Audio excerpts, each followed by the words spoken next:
What is up, guys? We are going to do some more work on the Jeep today. So here we go. First things first, I would really like to get the cab off the chassis. So, like I'd mentioned before, I don't have a 2-post lift. As you see, there's nothing in here. I've got an engine hoist. So we're gonna get creative with this, but I'll get back with you here in just a minute on exactly how we're going to do this. But first, let's go ahead and unhook all of the engine mounts. Of course, engine mounts, the cab mounts. I'm sorry, I think there's like 3 down this side, a 4th one in the back, and then 3 down the other side and a 4th one in the back, including these 2 up front here. As you can see, there's no motor in here. It's completely out. And actually, this is kind of hard one-handed, but there's no motor, none of this stuff. Actually, the grill, all that good stuff is just sitting here. I'm gonna remove it also, but yeah, the big goal today is to get the tub off the frame though. And I'll get in with you here in a minute on exactly how I think we're gonna go about doing this outside. Of course, I'm gonna push the Jeep out and then we're going to lift it up using the engine hoist and then sort of crib it up and then roll the frame back in here, because we've got to get to work on getting this motor set down in the frame and getting some motor mounts and trans mount fabbed up. So hang out and yeah, let's see it.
Check it out. This is what I've got planned up to get the cab or the tub off the frame.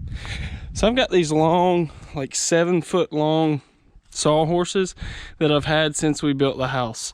The framing crew that I had at the time used some lumber and built these things up so that they could put their material on it, you know, whenever they're doing the construction portion of it.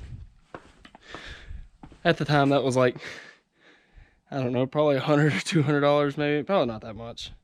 I'd say at least easy 150 bucks in sawhorses, so I really hated to just throw them away. So I've just sort of stored them over there with another pair also, and hey, today I think they're gonna come in handy. So what I think I'm gonna do is, I've got a jack over here that I ran over to the farm to grab.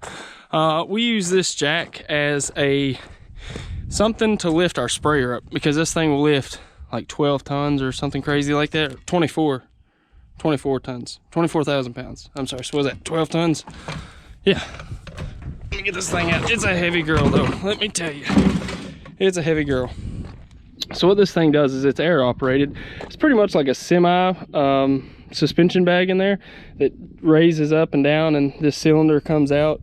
And you've got all sorts of extensions there. But I think what I'm gonna do is get up underneath my tub here, raise it up, and just so happens these stands are like 36 inches, so an inch taller than the tires. So what I've got to do is I've got to get the tub up above the height of the tires to be able to push the frame back in the garage.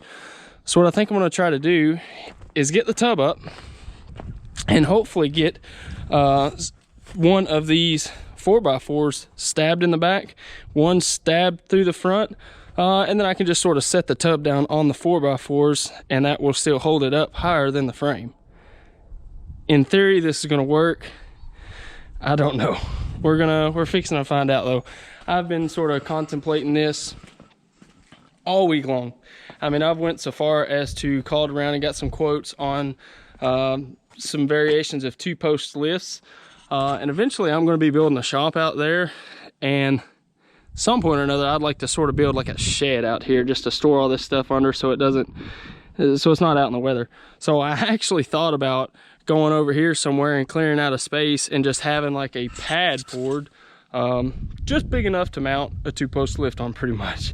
And then I was just going to mount it up out there, run a generator out there to lift the Jeep up or lift the body up, and then lock it in place and then leave it.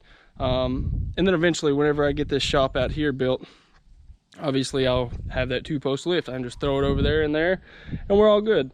But those things are pretty expensive, and I really sort of hate to go ahead and get one and just have it sit outside in the weather. So cheapest route I could think of was spend 40 bucks on these 4x4 posts here. I think it's like $44 and some change, so I'm really hoping this is going to work.